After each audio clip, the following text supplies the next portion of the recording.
Good evening po sa ating lahat. Isang mapagpalang gabi sa ating lahat ngayong papasok na ang last quarter of 2024. At ngayon po ay babalik tayo ng ating pasalamat sa ating Panginoon. Praise the Lord. Bago po tayo mag-umpisa, hindi ko kasi Tito Rod na paparahan tayo sa ating opening. O Diyos na mapaginan sa lahat, masalamat Panginoon, puri kami sa iyo. Papasalamat sa kalakasan at patuloy sa aming pinagdaan. Salamat sa buhay, Panginoon. At nandito ang aming buhay, gagamitin puri namin kung paano pa namin purihin sa pamamagitan ng mga awit sa aming mga inihanda sa gabing ito upang ikaw ay taas. At salamat Panginoon, matawad ka sa aming mga kasalanan. Yes, Lord. Linisin mo po ang bawat isa sa amin na maging po kami karapat-dapat sa pagpupuri sa iyo, Diyos. At dalangin din po namin, Panginoon, mga kapatiran na kasalukuyan pa kung narito yung nakalas po sila. Naligtas sila makarating dito, Diyos. At sa mga hulihan, hinahanda namin gawain, Panginoon, ikaw na po ang bahala. Pagpalain mo bawat higaan namin sa iyo, Diyos. Ito po ang aming sarong dalangin sa pangalan sa Kristo namin kapagpagpagpagpagpag sa amin. Dala-dalawa natin yung ating mga pasalamat sa Panginoon. Amen. Praise the Lord. Ngayong gabi, kami tayong magala. Pasalamat. Pagsamba sa ating Panginoon. Lord. Amen.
Hindi tayo mapapagayan ng Panginoon. Amen? Hallelujah! Glory to Jesus!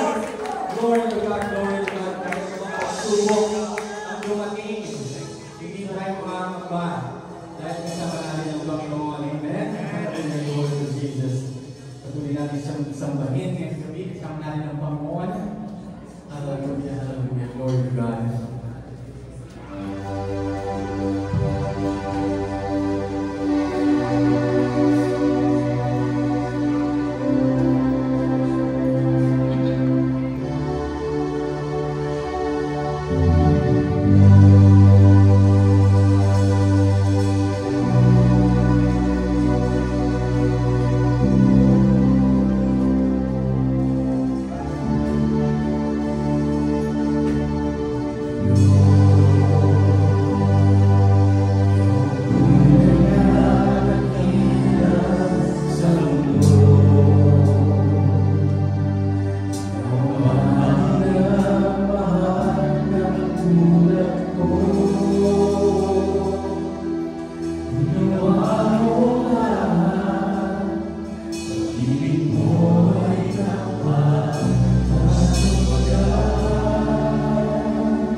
So patuloy po namin pinopromote ang ating mga activities. So kung nakita niyo po doon sa labas, meron po tayong tarpaulin doon. Salamat po sa ating Plus Ministry na nag-asikaso na magkaroon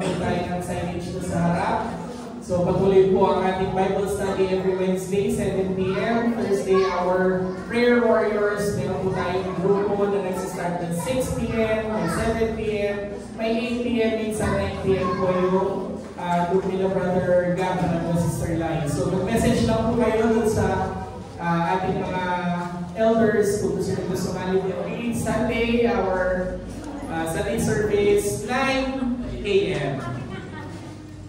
Ay, kung wala na pong announcements, tayo po'y manalangin para po sa ating ginawang pambibigay.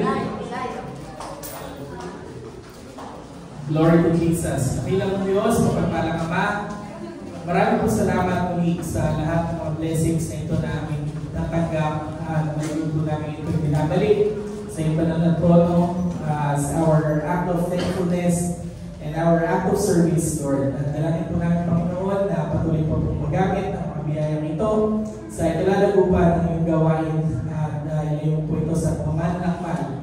At ingatan po, Panginoon, ang lahat ng aming mga pinagpupunan, ng aming mga resources at ilayon po ito sa anumang gawa ng kaaway at patuloy po kami makabahagi sa ganitong gawain ng may masayang puso at nagpapasalamat na Espiritu. At ang lahat ng ito, Panginoon, ay binabalik namin sa itakilan at sa pangalan ng Jesus. Amen and amen. Tayo po dadako na sa second part ng ating preaching na tawagan ko si Elder Eugene. Romans chapter 12 verse 1, ay ganito po ang sinasabi.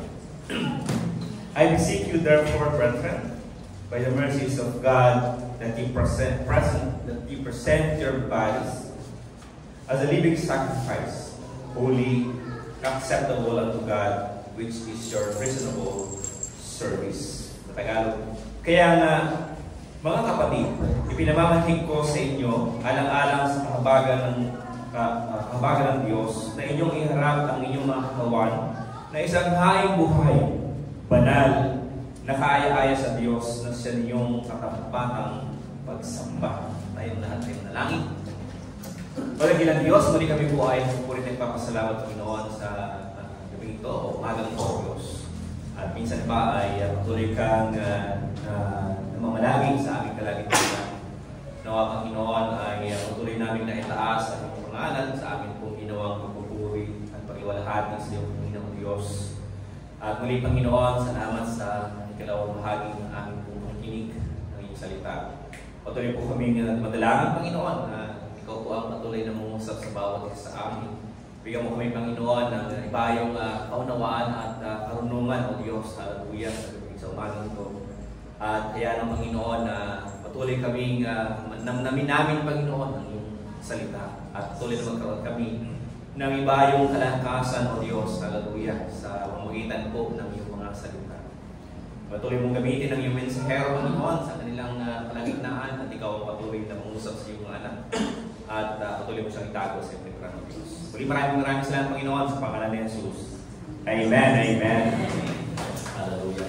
Praise the Lord, mga kapatid. At ngayon pong worship marathon na ito ay magkatandem po, mga kapatid, ang pareho may tama. Ngayon mga Brother Rod ay magkatuwang, pati sa sakit po ay magkatuwang din kami. Hallelujah. At kung siya halos makalawa lang din po ako nagkaroon ng sakit sa lalamunan. So parang sabay-sabay din kami nagkaroon ng sakit sa lalamunan. But salamat sa Panginoon, mga kapatid. At patuloy nga po na nagbibigay ang Panginoon ng kalakasan. Salamat sa Panginoon. Hallelujah. Palakpakan nga natin ang Panginoon. Thank you, Lord. Glory to God. Salamat sa mga kapatid ay napakaganda ng ating mga katanungan at ng ating katanungan. At the question is my service acceptable to God? So, lahat po tayo, mga kapatid, ay naglilingkod sa Diyos. Tama? Amen. Lahat tayo ay naglilingkod sa Diyos. At ang paglilingkod natin, mga kapatid, ay iba-iba. We serve God one way or another. Hindi tayo pare-pareho ng ginagawang paglilingkod. At hindi tayo nakatulad ng paraan ng paglilingkod. But lahat po tayo ay naglilingkod sa Diyos. At sa ating paglilingkod, mga kapatid, ay alam ko naman na tayo po ay masaya sa paglilingkod natin ginagawa. At marahil ay Naitanong niyo na ba sa inyong sarili mga kapatid na yung bang ginagawa nating paglilingkod ay katanggap-tanggap sa Diyos? God, do you have question? Or naisip niyo na ba na tanungin ang inyong mga sarili na ito bang ginagawa ko paglilingkod na ito ay katanggap-tanggap sa Diyos? Yun bang pag-awit ko sa Panginoon, itong ating mga manunugtog at mga awit, yung mga pagtugtog ko ng gitara, katanggap-tanggap pa sa Diyos? Yun bang pagpunta ko rito sa church, katanggap-tanggap pa sa Diyos? Yun bang aking pakikinig ay katanggap-tanggap pa sa Diyos? Amen? That is a very nice question na talagang dapat din po natin tanungin sapagkat ang acceptability sa Diyos ay mahalaga. Amen? Sabi nga ng Biblia mga kapatid, ang panalangin ng matuwid ang aking dinidinig. So, ibig sabihin mga kapatid na hindi lahat ng panalangin, gaya ng sinasabi ng Proverbs, mga kapatid, hindi lahat ng panalangin ay dinidinig ng Diyos. Amen. Amen? Kundi ang panalangin lang ng matuwid. Amen? Paano kung dasal ka ng dasal sa Panginoon, hindi naman pala ikaw matuwid sa harapan ng Diyos, so baliwala ang ating pagdadasal. Sabi na ng Biblia, mga kapatid, hindi lahat ng tumatawag sa aking Panginoon ay makakapasok sa aking kaharian.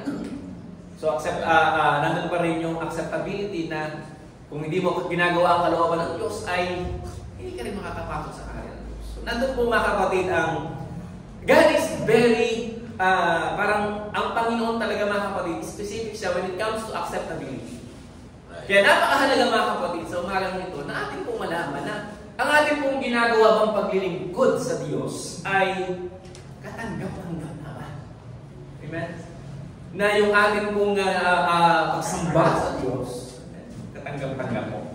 So dito po mga kapatid sa ating pong binasa ay ito po ay sulat ni Pablo sa mga taga-Romans. At ito po ay Paul required these believers from Romans na magkaroon ng dalawang bagay lang. Two things mga kapatid. Yan. Dalawang bagay lang mga kapatid ang ni-require ni Paul.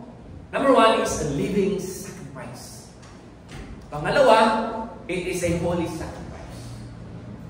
Hallelujah. Now, himayin natin mga kapatid. Para maintindihan natin. Ano ba yung living sacrifice? Ano ba yung buhay na hain? Okay? Sabi nga rin mga kapatid, sabi na i-ari daw po natin ang ating mga sarili na mga buhay na hain. Okay? Dahil sa ganitong uri ng pag-aari daw po natin, ito raw po yung ating katampatang magsamba sa Diyos. This is a reasonable service. Kailangan daw po mga kapatid ay nandun yung buhay na hain. Now, ano nga ba itong buhay na hain na ito na ibibigay natin sa Panginoon? Amen? To answer the question mga kapatid, if our services are acceptable to God, it should be a living sacrifice. Number one, ano ba ang ibig sabihin ng living sacrifice? It should be with a perfect heart. Amen? Isang sakdal na puso, ang sabi ng Biblia. In the book of Psalms 101 verse 2, ganito po ang sinasabi. Aking aawitin ang kagandahang loob at kahatulan sa iyo, O Panginoon. Aawit ako ng mga papuri. Ako'y magpapakapantas sa sakdal na lakad, o kailan ka pasa sa akin. Ako'y lalakad sa loob ng aking bahay ng may sakdal na puso. I will walk within my house with a perfect heart. Bilang mga lingkod ng Panginoon na kapatid, ang Diyos po ay nag-require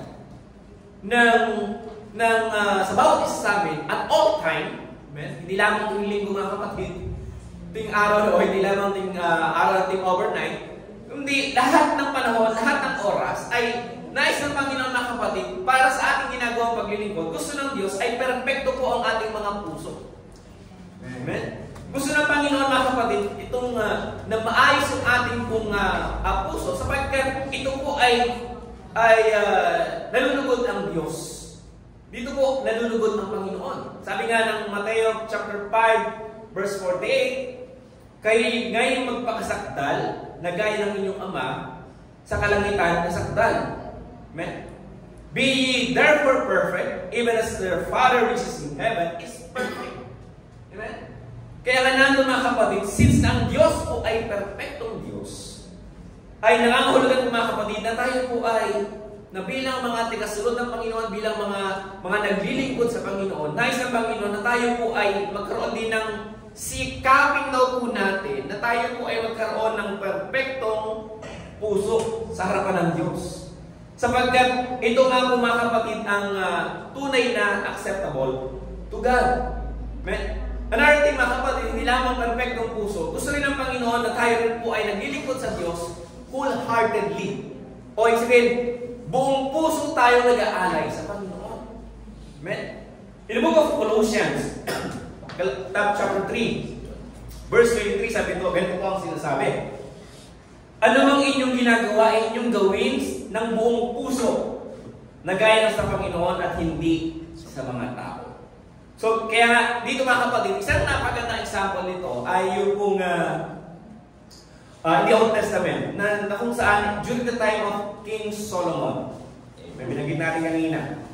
Si King Solomon mga kapatid, of course, si King David, hindi siya hinayaan ng Panginoon na mabuild yung temple. Dahil siya po ay man of war.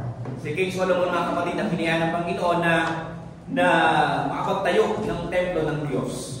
At sa kanyang panahon mga kapatid, ay sinimulan kagad ni Hari Solomon ang preparasyon. At dumating ang pagkakataon mga kapatid na ang kanyang mga congregation ay sinalens ni King Solomon na magtulungan sila. Amen? Para mabuild yung temple. At ganun nga po ang nangyari mga kapatid. To make the long story short, nagkaroon ng tinatawag na wholehearted contribution mga kapatid itong buong congregation ni King Solomon upang tulungan siya na magtayo ng templo. Amen?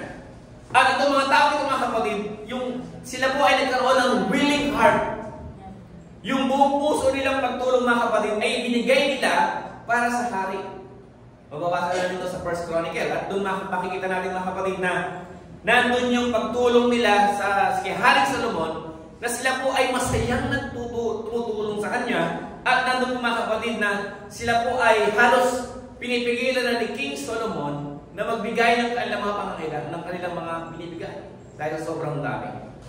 And even their talents mga kapatid, yung kanilang mga kakayanan ay ibinibigay din ng mga tao ito para lang ma-build yung temple. They give all wholeheartedly.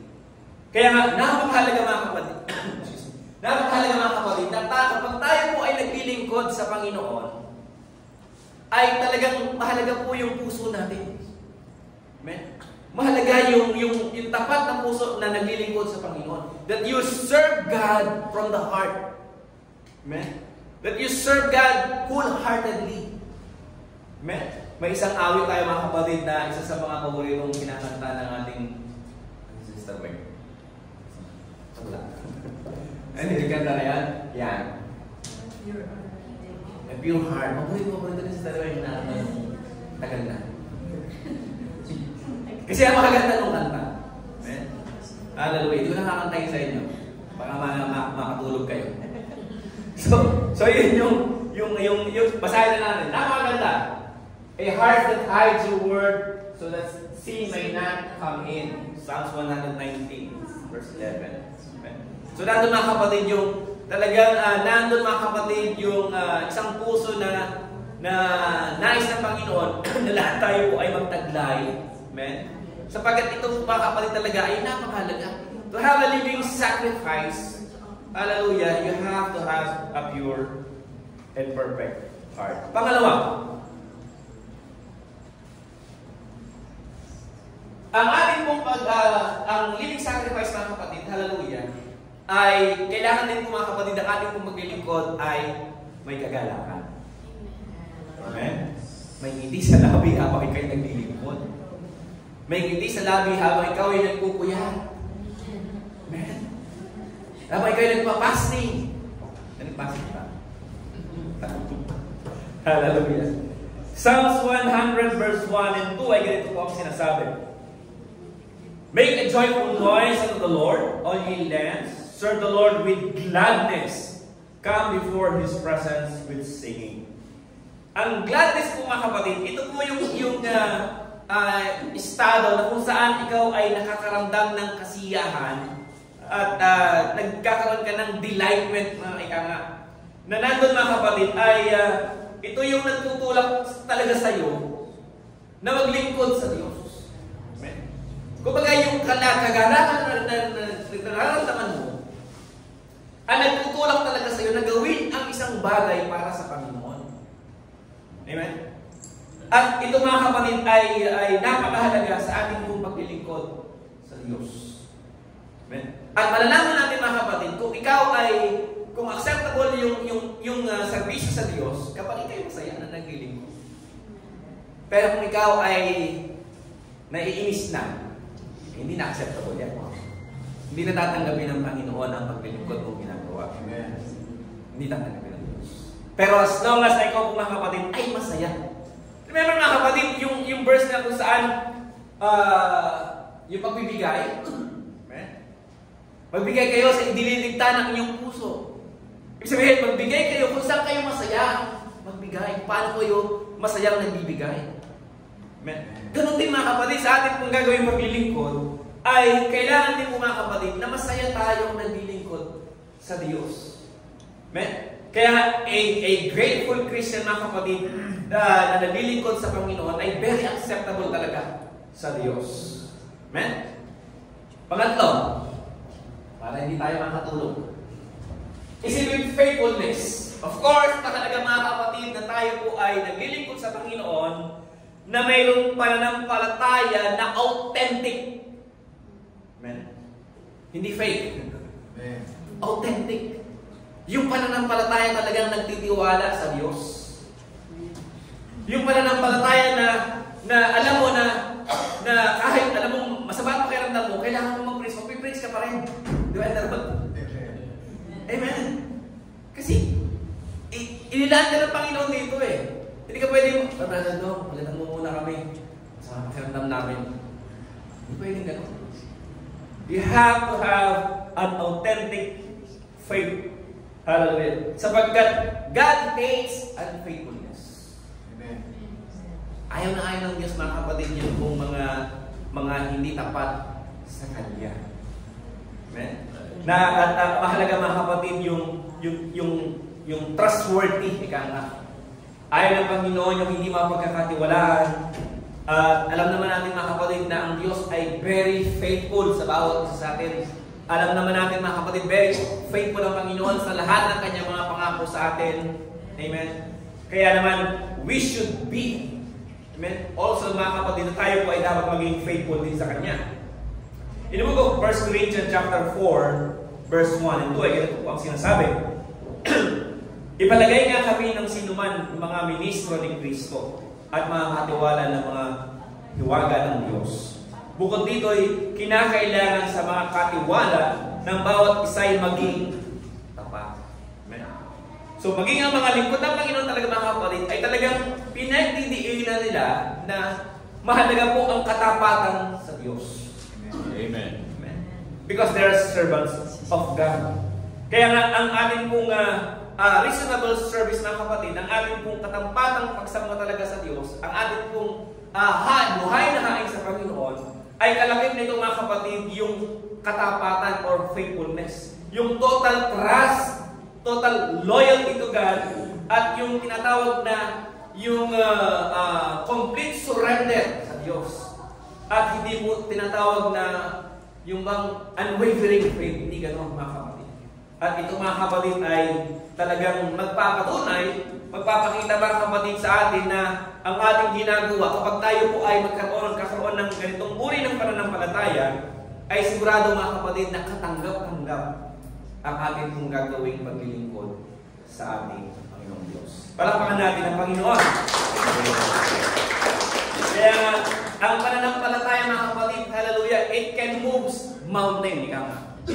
Malaki nga po mga kapatid ang ating patutunguhan. We will get places pagdating po sa ating pong pananampalataya.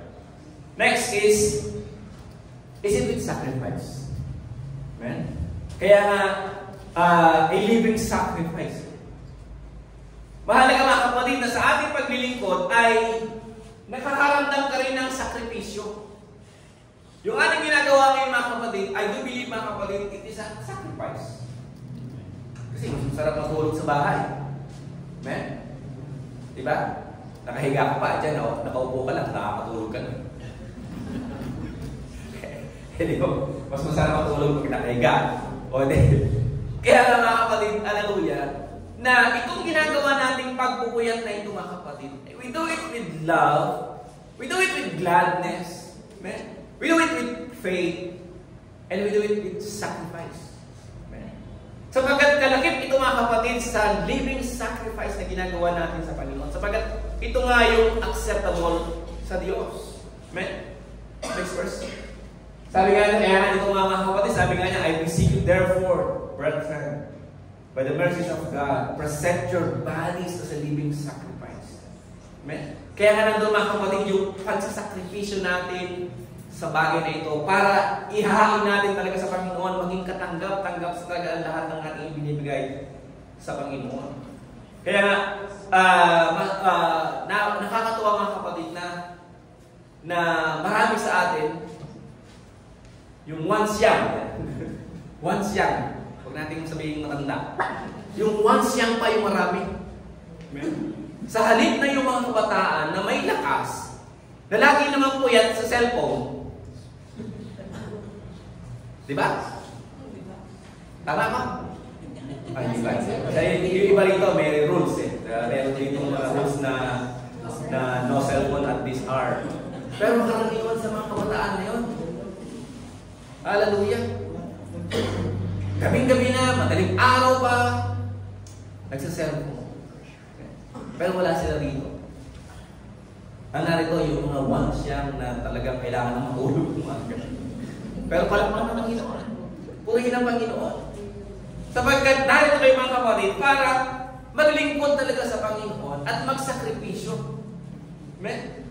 Hallelujah. Sapagkat alam natin mga kapatid na itong ginagawa nating pagsasakripisyo na ito ay may reward sa Diyos. At alam natin mga kapatid, itong ginagawa nating sakripisyo na ito ay katanggap-tanggap sa Diyos. Kaya nga, nandun mga kapatid, kung nung unang panahon, nung mga panahon ng lumang tipan, ang iniaalay kanila ay mga hayop na walang mga hayop na walang mga blemishes. Ngayon, sarili nga natin ngayon ang ating pong iniaalay. We are offering ourselves as a living sacrifice. Kaya nga napakahalaga mga kapatid na natin yung tinatawag na nandun yung tinatawag na perfect heart, yung kagalakan, at the same time, faithfulness and sacrifice. Now, last thing mga kapatid, mahalaga din po mga kapatid na malaman natin na yung kabanalan na sakripisyo. Of course, mga kapatid, kapag tayo po ay naglilingkod sa Panginoon, gaya ng sinasabi ni Apostol Pablo sa mga Romans, ihahain nyo ang inyong mga sarili na buhay na hain ng may kabanalan. Anong ibig sabihin ito mga kapatid? Hallelujah. Ano ba ang sabihin ay holy sacrifice? Mahalaga mga kapatid na malaman natin na ang ating mga sarili ay inihahain natin sa Diyos as buhay na hain, at ito po mga kapatid ay magiging katanggap-tanggap lamang sa Diyos kung ito po ay banal. Amen? Na paano nagiging banal ang ating mga sarili at magiging mga alay natin mga sarili? Kung ibababa po natin mga kapatid yung verse na ito, in Romans chapter 12 verse 2, ay ganito po ang sinasabi. And be not conformed to this world, but be transformed by the renewing of your mind, that ye may prove what is that good and acceptable and perfect will of God. Now, nagiging banal daw po ang ating mga sarili na inihahain natin sa Panginoon kung hindi tayo nakikipag-conform sa mundong ito. Amen? Hindi tayo nakikiayon sa mundong ito. Hindi tayo nakikiayon sa sanlibutan ito. Amen? At ano ang mga bagay na yon? Ay, hindi ko na po i-discuss mga kapatid. Ito po ay tinutukoy sa ibang mga talata ng Biblia na kung saan all the sins of this world, yun. Hallelujah. Na huwag daw po tayo makiayon sa mundong ito. Yun ang susi. Para tayo po ay maging buhay na sa Diyos. Amen? Kaya nga, tayo po mga Kristyano, mga kapatid, ay mahalaga po yung tinatawag na holiness. Amen? Yung atin pong pagiging holy. Why? 1 Peter chapter 1 verse 15, guys, sinito po ang sinasabi. Ngunit yamang banal ang sa inyo'y tumawag ay magpakabanal naman kayo sa lahat ng paraang ng pamumuhay. Amen? Sa lahat daw po ng paraan ng pamumuhay. So be holy in all manners of conversation. Amen? So lahat po ng ating ginagawa ay dapat daw po ay magpakabanal tayo. At habang ginagawa po natin ito, mga kapatid, ay nagagawa natin banal ang ating mga sarili na lalo nagpapatunay po, mga kapatid, na ang ating ginagawang paglilingkod sa Diyos ay nagiging katanggap sa Diyos. Amen? Palakpakan natin ang Panginoon. Hallelujah. Kaya nga, napakahalaga, mga kapatid, na tayo po ay tunay na sinisiyasat nga po natin ang ating pong paglilingkod na ginagawa. Hindi lahat ng paglilingkod ay tinatanggap ng Panginoon. Hindi lahat ng alay ay tinatanggap ng Diyos. Kaya, i-alay po natin, mga kapatid, ang ating... Kaya i-alay po natin ang ating mga sarili na buhay na hain. So, magitan po, mga kapatid, ng perfect heart, ng kasiyahan sa puso, ng pananampalataya, at ng may sakripisyo, and the same time, banal na hain sa Diyos. Amen? Palakpakan po natin ang ating Panginoon. Kaya natin po ngayon, mga kapatid, patuloy natin naisip na maging hain buhay ang ating mga sarili. Patuloy natin manalangin sa Panginoon na tanggapin ng Panginoon ang ating mga buhay na hain, ang ating paglilingkod na ginagawa sa Kanya. Panalangin natin sa Panginoon na tayo gawin niyang banal sa lahat ng ating ginagawa. Amen. Hallelujah.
Binibigyan mo kami, O Diyos, ng pagkakataon upang malaman namin kung ang aming ginagawang paglilingkod ay katanggap-tanggap sa iyo, O Diyos.